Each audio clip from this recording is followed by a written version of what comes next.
The Telltale Heart. True, nervous, very, very dreadfully nervous I had been and am. But why will you say that I am mad? The disease had sharpened my senses, not destroyed, not dulled them. Above all was the sense of hearing acute. I heard all things in the heaven and in the earth. I heard many things in hell. How, then, am I mad? Hearken, and observe how healthily, how calmly I can tell you the whole story. It is impossible to say how first the idea entered my brain, but once conceived it haunted me day and night. Object there was none, passion there was none. I loved the old man. He had never wronged me. He had never given me insult. For his gold I had no desire. I think it was his eye. Yes, it was this. He had the eye of a vulture, a pale blue eye with a film over it. Whenever it fell upon me, my blood ran cold. And so, by degrees, very gradually, I made up my mind to take the life of the old man and thus rid myself of the eye forever. Now, this is the point. You fancy me mad. Madmen know nothing, but you should have seen me. You should have seen how wisely I proceeded, with what caution, with what foresight, with what dissimulation I went to work. I was never kinder to the old man than during the whole week before I killed him. And every night about midnight I turned the latch of his door and opened it, oh, so gently. And then, when I had made an opening sufficient for my head, I put in a dark lantern, all closed, that no light shone out, and then I thrust in my head. Oh, you would have laughed to see how cunningly I thrust it in. I moved it slowly, very, very slowly, so that I might not disturb the old man's sleep. It took me an hour to place my whole head within the opening so far that I could see him as he lay upon his bed. Ha! Would a madman have been so wise as this? And then, when my head was well in the room, I undid the lantern cautiously. Oh, so cautiously. Cautiously, for the hinges creaked. I undid it just so much that a single thin ray fell upon the vulture eye. And I did this for 7 long nights, every night, just at midnight. But I found the eye always closed, and so it was impossible to do the work. For it was not the old man who vexed me, but his evil eye. And every morning, when the day broke, I went boldly into the chamber and spoke courageously to him, calling him by name in a hearty tone, and inquiring how he had passed the night. So, you see, he would have been a very profound old man indeed to suspect that every night, just at 12, I looked in upon him while he slept. Upon the 8th night I was more than usually cautious in opening the door. A watch's minute hand moves more quickly than did mine. Never before that night had I felt the extent of my own powers, of my sagacity. I could hardly contain my feelings of triumph. To think that there I was, opening the door little by little, and he not even to dream of my secret deeds or thoughts. I fairly chuckled at the idea, and perhaps he heard me, for he moved on the bed suddenly, as if startled. Now you may think that I drew back, but no. His room was as black as pitch with a thick darkness, for the shutters were close fastened through fear of robbers, and so I knew that he could not see the opening of the door, and I kept pushing it on steadily, steadily. I had my head in and was about to open the lantern when my thumb slipped upon the tin fastening, and the old man sprang up in bed, crying out, "Who's there?" I kept quite still and said nothing. For a whole hour I did not move a muscle, and in the meantime I did not hear him lie down. He was still sitting up in the bed, listening, just as I have done night after night, hearkening to the death watches in the wall. Presently I heard a slight groan, and I knew it was the groan of mortal terror. It was not the groan of pain or of grief. Oh, no. It was the low, stifled sound that arises from the bottom of the soul when overcharged with awe. I knew the sound well. Many a night, just at midnight, when all the world slept, it has welled up from my own bosom, deepening with its dreadful echo the terrors that distracted me. I say I knew it well. I knew what the old man felt, and pitied him, although I chuckled at heart. I knew that he had been lying awake ever since the first slight noise, when he had turned in the bed. His fears had been ever since growing upon him. He had been trying to fancy them causeless, but could not. He had been saying to himself, "It is nothing but the wind in the chimney. It is only a mouse crossing the floor," or "It is merely a cricket which has made a slight chirp." Yes, he had been trying to comfort himself with these suppositions, but he had found all in vain. All in vain, because death, in approaching him, had stalked with his black shadow before him and enveloped the victim. And it was the mournful influence of the unperceived shadow that caused him to feel, although he neither saw nor heard, to feel the presence of my head within the room.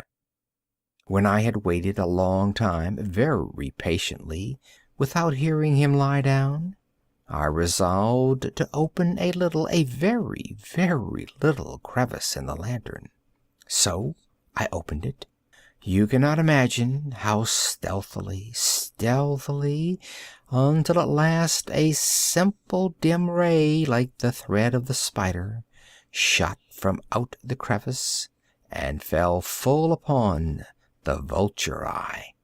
It was open, wide open, and I grew furious as I gazed upon it. I saw it with perfect distinctness, all a dull blue with a hideous veil over it that chilled the very marrow of my bones. But I could see nothing else of the old man's face or person, for I had directed the ray as if by instinct precisely upon the damned spot. And have I not told you that what you mistake for madness is but over acuteness of the sense? Now, I say, there came to my ears a low, dull, quick sound, such as a watch makes when enveloped in cotton. I knew that sound well, too. It was the beating of the old man's heart. It increased my fury, as the beating of a drum stimulates the soldier into courage. But even yet I refrained and kept still. I scarcely breathed. I held the lantern motionless. I tried how steadily I could maintain the ray upon the eye.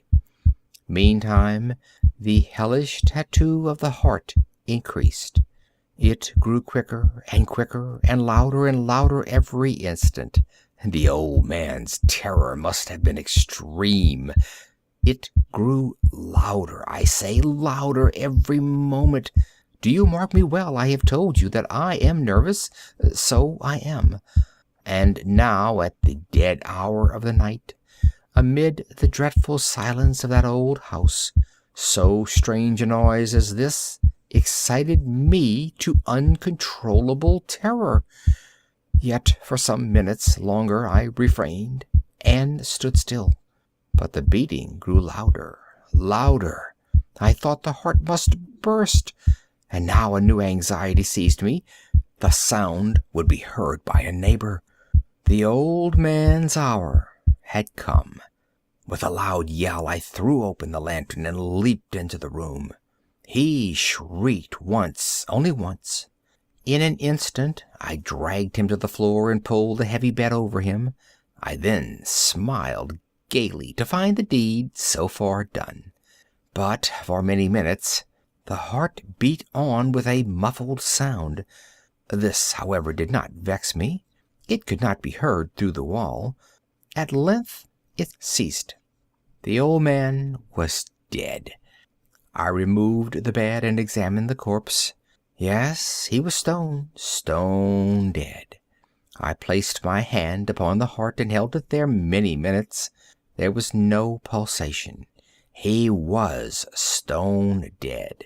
His eye would trouble me no more. If you still think me mad, you will think so no longer when I describe the wise precautions I took for the concealment of the body. The night waned, and I worked hastily, but in silence. First of all, I dismembered the corpse. I cut off the head and the arms and the legs.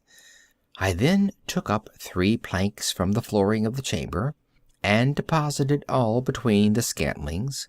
I then replaced the boards so cleverly, so cunningly, that no human eye, not even his, could have detected anything wrong. There was nothing to wash out, no stain of any kind, no blood spot whatever. I had been too wary for that. A tub had caught all. Ha ha! When I had made an end of these labors, it was 4 o'clock, still dark as midnight.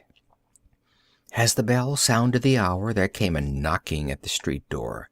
I went down to open it with a light heart, for what had I now to fear?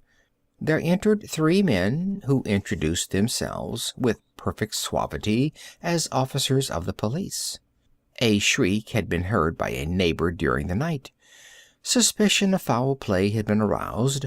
Information had been lodged at the police office, and they, the officers, had been deputed to search the premises. I smiled, for what had I to fear? I bade the gentlemen welcome. The shriek, I said, was my own in a dream. The old man I mentioned was absent in the country. I took my visitors all over the house. I bade them search well. I led them at length to his chamber. I showed them his treasures, secure, undisturbed. In the enthusiasm of my confidence, I brought chairs into the room, and desired them here to rest from their fatigues, while I myself, in the wild audacity of my perfect triumph, placed my own seat upon the very spot beneath which reposed the corpse of the victim. The officers were satisfied. My manner had convinced them. I was singularly at ease. They sat while I answered cheerily. They chatted of familiar things. But ere long I felt myself getting pale and wished them gone. My head ached, and I fancied a ringing in my ears. But still they sat and still chatted. The ringing became more distinct. It continued and became more distinct. I talked more freely to get rid of the feeling, but it continued and gained definiteness, until at length I found that the noise was not within my ears. No doubt I now grew very pale, but I talked more fluently and with a heightened voice. Yet the sound increased, and what could I do? It was a low, dull, quick sound, much such a sound as a watch makes when enveloped in cotton.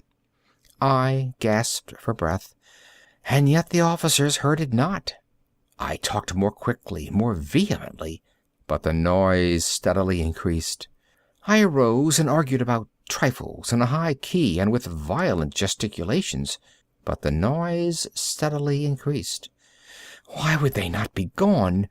I paced the floor to and fro with heavy strides, as if excited to fury by the observations of the men, but the noise steadily increased. Oh, God! What could I do? I foamed, I raved, I swore. I swung the chair upon which I had been sitting, and grated it upon the boards, but the noise arose over all, and continually increased.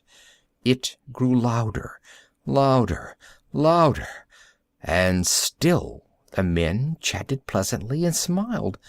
Was it possible they heard not? Almighty God! No, no! They heard! They suspected! They knew! They were making a mockery of my horror. This I thought, and this I think. But anything was better than this agony. Anything was more tolerable than this derision. I could bear those hypocritical smiles no longer. I felt that I must scream or die, and now, again, hark! Louder, louder, louder, louder! Villains! I shrieked. Dissemble no more. I admit the deed. Tear up the planks. Here, here. It is the beating of his hideous heart.